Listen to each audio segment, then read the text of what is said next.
féliciter les organisateurs pour cette grande initiative qui a réuni plusieurs compétences et les forces de la nation.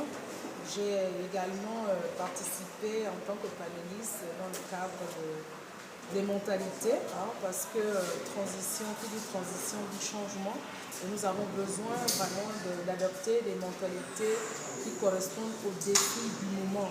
Alors nous sommes revenus sur non seulement l'axe du CTRI concernant l'éducation et la sensibilisation, sachant que l'éducation, elle est formelle, non formelle et informelle. Et nous devons justement mettre l'accent pour définir aujourd'hui le Gabonais nouveau. Le Gabonais nouveau, quelles sont les valeurs que le Gabonais doit désormais incarner pour non seulement conduire cette transition dans les conditions idéales, et également, après la transition, continuer le développement d'un pays avec des personnes qui soient véritablement transformées. Nous savons ce qu'il y a eu comme dérive et nous pensons que pour la suite, j'ai essentiellement insisté sur l'importance de ce que le changement, ce n'est pas que la succession des réformes, mais c'est une force qui sait où on va. Et cette force, elle est humaine, cette force, elle est mentale.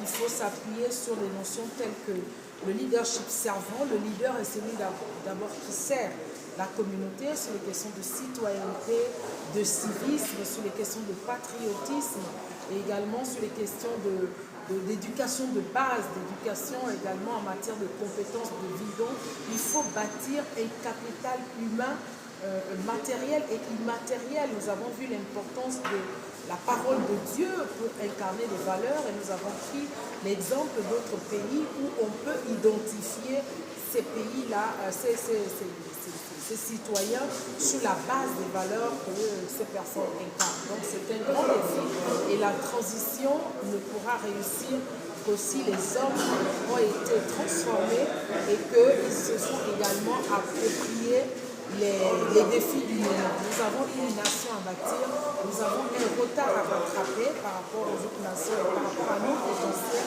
Donc nous voulons avoir des mentalités qui permettent aux uns et aux autres de déployer leur plein potentiel, de saisir les opportunités et de la part des gouvernants d'intégrer la notion d'inclusion.